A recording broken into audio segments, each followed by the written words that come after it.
Si on parle de Dimitri Payet à un supporter de West Ham, il vous dira certainement qu'il est le meilleur joueur passé par son club lors de la dernière décennie pour un idylle d'un an et demi d'exploits et de magie qu'il a vu se placer comme un des meilleurs joueurs de Première Ligue avec 12 buts et 18 passes décisives. Mais d'après une presse française trop pessimiste ou trop centralisée au niveau de la capitale, il s'agirait plutôt d'un bon joueur de Ligue 1 avec un énorme melon, un ego plus souvent efficace dans la presse ou sur Uber Eats que sur le terrain. Si le Réunionnais a souvent été décrié comme un talent gâché ou un joueur de cycle fonctionnant à la confiance et s'effondrant après les festivités de fin d'année, illustré notamment par ses performances en Champions League la saison dernière ou en Ligue Europa lors de la saison 2018-2019, l'arrivée du coach argentin Jorge Sampaoli sur le banc de l'Olympique de Marseille en mars dernier semble en effet avoir redonné un coup de boost au numéro 10 olympien et international français, plus rappelé par Didier Deschamps depuis 2018, et qui semble cette saison être de retour à son meilleur niveau, nous rappelant notamment ses années anglaises et sa saison 2014-2015 sous un autre technicien argentin, le légendaire Marcelo Bielsa. Donc vous l'avez compris, chers abonnés de Massilia FC, aujourd'hui nous allons nous intéresser à la manière dont Jorge Sampaoli a su ressusciter le vrai Dimitri Payet et à en faire un joueur complètement intégré à son système, qui prend place au cœur du jeu marseillais et qui en a fait le meilleur joueur de Ligue 1 avec le Lyonnais Lucas Paqueta.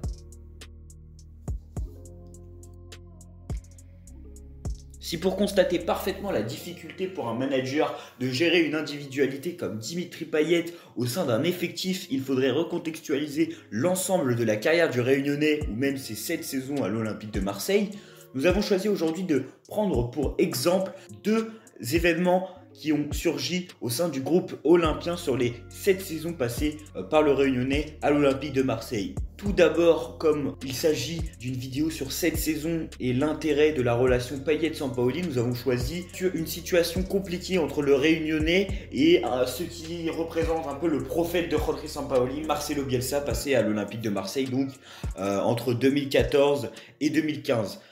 Si cette saison représente statistiquement la meilleure saison de Dimitri Payet dans sa carrière avec, on rappelle, 17 passes décisives et 7 buts, ce qui en faisait à cette époque le meilleur passeur de Ligue 1, des événements de tension entre le Réunionnais et son entraîneur argentin ou le staff du technicien argentin, ancien entraîneur des Newell's Old Boys, qui ont pu surgir et ternir l'ambiance du groupe et qui ont certainement, à travers des mécontentements sur les charges de travail à l'entraînement, pu enrayer la dynamique positive de l'Olympique de Marseille en début de saison. On rappelle que l'OM avait fait une série de 8 victoires d'affilée qui détient donc le record du club sur cette année, ce qui n'a pas pu empêcher Marcelo Bielsa de mettre à l'écart du groupe Dimitri Payet avant une réception cruciale du LOSC au stade Vélodrome. LOSC, ancien club de Dimitri Payet, une rencontre décisive car elle scellait le titre inexistant de champion d'automne de l'Olympique de Marseille sur cette saison et aussi un début de saison excellent, on se rappelle avec un but de Michy Batshuayi lors de cette rencontre. C'est un épisode qui montre comment une relation de confiance avec Dimitri Payet peut avoir des hauts comme des bas. On pense à ses nombreuses prestations de haut niveau cette saison-là, avec notamment sa magnifique passe décisive sur André-Pierre Gignac lors du Classico au Vélodrome, mais quand Dimitri Payet ne veut pas, il ne veut pas, et on l'avait vu la saison dernière avec Villas-Boas.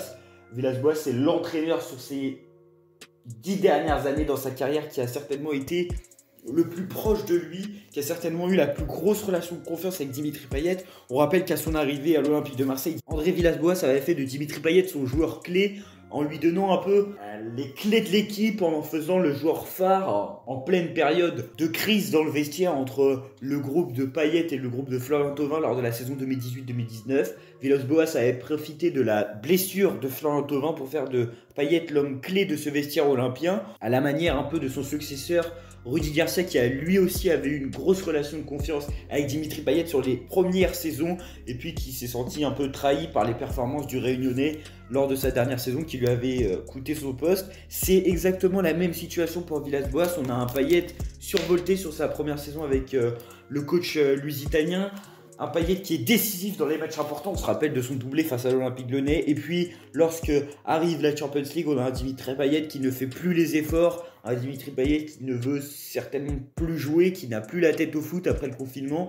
Donc ça caractérise un peu cette relation confiance qui peut avoir d'énormes hauts. On peut penser aussi la victoire contre le Paris Saint-Germain en Ligue 1 sous Villas-Boas, la victoire en Ligue Europa face à Leipzig où Payet fait gagner l'OM lui tout seul et emmène l'OM vers une demi-finale face à Salzbourg.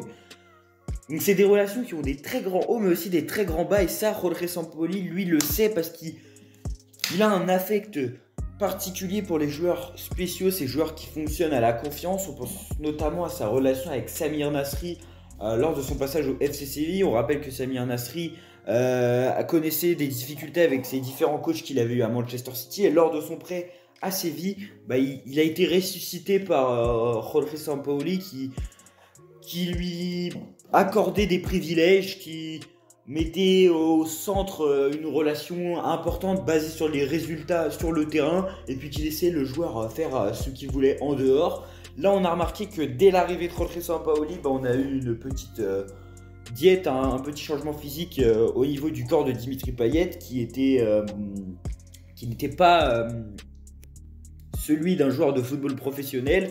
Donc on a remarqué que dès la saison dernière, à travers ses stories sur Instagram ou son attitude sur le terrain, on avait un Payet un peu plus fit. C'est une situation qui s'est...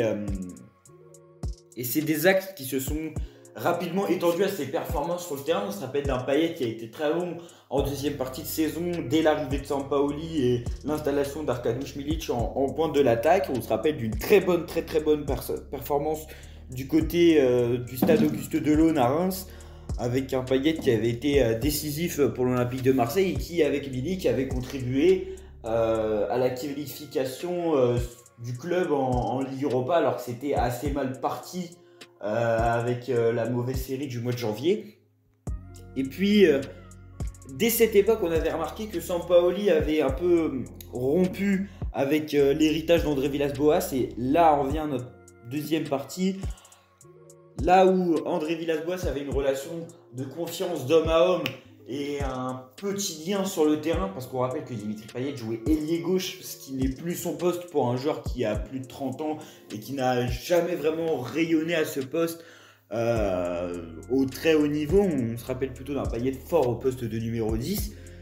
Eh bien, Sampaoli, ce qu'il a fait, c'est qu'après 2 ans de Payet ailier gauche, la première chose qu'il a fait, c'était de remettre Payet dans l'axe, en jouant faux numéro 9 à côté d'Arkadiusz Milik. C'est un poste qui s'est encore plus affirmé en ce début de saison avec l'absence du Polonais. On a vu Payet jouer faux 9 et électron libre. Donc là, on peut voir sur les quelques images un Payet qui dézone, qui essaye de trouver, de se mettre au centre des circuits de passe, un Payet au cœur du jeu, un Payet qui peut faire la différence par lui-même, mais aussi collectif, qui lance ses adversaires sur les transitions. Sur les transitions, on voit souvent ce schéma de under qui part dans la profondeur, Camara qui fait une passe rapide vers Payet, Payet qui se retourne en réalisant un dribble assez fou et qui lance derrière ses ailiers. Donc on a cette relation de confiance sur le terrain. On remarque que Sampaoli a fait de Payet le joueur phare de l'Olympique de Marseille. Il l'a dit en conférence de presse, Dimitri Payet, c'est un des meilleurs joueurs que j'ai pu entraîner dans ma carrière. On remarque directement que Sampaoli veut faire de Payet son homme fort, l'homme fort de cet OM, l'homme au cœur du jeu, l'homme qui peut porter l'Olympique de Marseille. On l'avait fait contre Montpellier avec son doublé à la Mosson qui a redonné espoir à l'Olympique de Marseille et qui a permis de s'imposer après avoir été mené 2-0. On l'a vu encore dernièrement avec son but face à l'OGC Nice. Donc ces 2 premiers points de relance physique et de relance sur le terrain font qu'il y a directement une relance Dimitri Payet. Cette relance, elle est illustrée évidemment par les stats du Réunionnais. On parle de 20 buts en 19 matchs de championnat sous Jorge Sampaoli. C'est des stats impressionnantes. C'est certainement sa meilleure dynamique dans sa carrière. Donc on a un joueur qui est frais sur le terrain. On le voit faire des efforts physiques qu'il ne faisait pas même quand il avait 29 ans. On a un joueur qui est complètement concerné, qui est chouchouté par son coach. Mais après ces 2 points qui sont les conséquences de la relation Payet-Sampaoli, donc à travers la relation humaine et la relation tactique, on a surtout le 3e point et le dernier point qui est certainement le plus important, c'est les joueurs autour de Dimitri Payet. On a souvent entendu que les ailiers de l'Olympique de Marseille n'étaient pas assez bons, n'avaient pas assez d'explosivité. On pense à Florian Thauvin qui est cette illustration d'un joueur qui ne prenait que très rarement la profondeur et qui était plutôt un joueur statique qui des fois marchait dans les pieds du Réunionnais ou du numéro 9 marseillais. Là, sur les côtés, on n'a que des bombes. On a un Cengiz Under qui va être le joueur parfait pour Payet, comme je l'ai dit tout à l'heure sur les transitions. Under, Payet, il peut faire des ouvertures incroyables comme on l'a actuellement à l'écran. On a un Payet qui peut réaliser des coups du foulard, des contrôles exceptionnels, qui joue rapidement les transitions, mais surtout un Payet qui va être avec lui aussi des milieux de terrain de qualité. Il ne passe plus d'un Pape Gay qui était titulaire des fois en limite en numéro 8 et non en 6, et qui ne savait pas faire un contrôle-passe à ce poste du milieu de terrain, ou un Franck Zambo-Anguissa qui pouvait être assez décevant, un Morgan Sanson qui était souvent maladroit. Non, là il a un Matteo Guendouzi qui a une qualité technique, une palette technique exceptionnelle. Il a un Boubacar Kamara qui évolue à son poste et plus au poste de numéro 8. Il a un Gerson qui a une qualité de projection, une qualité technique. Enfin, on a un effectif marseillais qui est totalement différent de la période Villas-Boas ou la période Rudy Garcia, même si on avait quand même un bon niveau sur Rudy Garcia. On a des joueurs et une qualité technique supérieure. On rappelle que l'année dernière, l'Olympique de Marseille n'arrivait pas à relancer. On avait des joueurs qui n'étaient pas capables d'aligner 3 passes et ce n'était pas un problème tactique. Actuellement, on a des joueurs de top niveau qui ont un niveau européen et c'est ça aussi qui rime avec la très bonne forme de Dimitri Payet. C'est qu'il a des très bons coéquipiers autour de lui et il a des joueurs à son niveau. Donc quand Payet a des joueurs à son niveau, l'OM souvent va être à un très haut niveau. Il l'a lui-même dit en zone mixte lorsque Pablo Longoria était passé derrière lui. Il l'avait remercié devant la presse, certainement pour encore tacler ses anciens coéquipiers ou ses anciens coachs ou l'ancien président de l'Olympique de Marseille, Jacques Henriero. Il avait dit merci de m'avoir ramené des vrais joueurs. Donc on remarque que ce qui est aussi la conséquence de la bonne forme de Dimitri Payet, c'est une qualité d'effectif, une profondeur de banc assez bonne, qu'on pourrait aussi ajouter à la bonne gestion de Sampaoli qui des fois le ménage pour certains matchs. On a vu des déplacements à Lille, à Monaco, même si on prétextait certaines blessures, les déplacements aux locomotives. On ménage Payet, on le laisse en forme, on le met dans le bain froid et on le laisse jouer pour le dimanche soir pour qu'il marque un doublé contre Lens par exemple. Mais si cette rédemption de Dimitri Payet est excellente, on va le dire, Payet réalise des performances qu'on n'aurait pas imaginées la saison passée parce qu'on pensait l'avoir perdu, on pensait qu'il était définitivement cramé et qu'on pouvait le jeter aux oubliettes et qu'on allait l'avoir plus dans un rôle de remplaçant sur les prochaines saisons. Est-ce qu'on peut, ou plutôt on devrait se méfier d'une éventuelle rechute du Réunionnais? On se rappelle qu'on était aussi un peu excité par sa performance sous Villas-Boas. On se rappelle d'un but face à Toulouse qui avait permis à l'OM limite de se qualifier en Ligue des Champions. On se rappelle de très grosses performances. Est-ce que on doit se méfier? Alors, pour l'instant, vu sa forme physique, vu les performances, vu le niveau qu'il affiche, si le bémol devait revenir physiquement, on pourrait mettre ça sur le dos, je sais pas, d'une prise de poids, comme il en a déjà été le cas ces dernières saisons, mais ce serait évidemment réprimé par Sampaoli qui le mettrait donc sur le banc. Donc sur ce point-là, on est sûr de ne pas avoir de nouveaux bémols. Et une baisse de niveau de jeu de Payet, elles ont souvent été liées à ces éléments, à un manque de confiance. Donc le seul point qui pourrait venir tuer la bonne forme de Payet, ce serait une rupture de confiance avec le coach Sampaoli. On se dit que ça arrive souvent sur la deuxième saison avec Payet, que c'est un homme qui n'arrive pas à retourner au charbon. Est-ce que l'arrivée d'Harry Tempré, à une éventuelle arrivée d'un numéro 10 au prochain mercato pourrait le laisser dans une certaine concurrence saine? On ne sait pas trop, mais on espère pour le Réunionnais, pour l'Olympique de Marseille, que cette bonne période du numéro 10 marseillais va continuer. On sait que les bonnes périodes de Payet riment souvent avec des bonnes périodes olympiques de Marseille. Sa fin de saison 2017-2018 rime avec un OM qui va en finale de Ligue Europa. Sa bonne saison 2019-2020 rime avec un OM qui retourne en Ligue des Champions. Et son très bon début de saison rime avec un OM qui est sur le podium et qui peut viser un très bon avenir européen. Un avenir européen qui sera au cœur de la rencontre de jeudi soir au Stade Vélodrome face à la Lazio de Maurizio Sarri. Un match décisif pour espérer une nouvelle épopée de l'Olympique de Marseille, une épopée qui pourrait être lancée par le Réunionnais Dimitri Payet.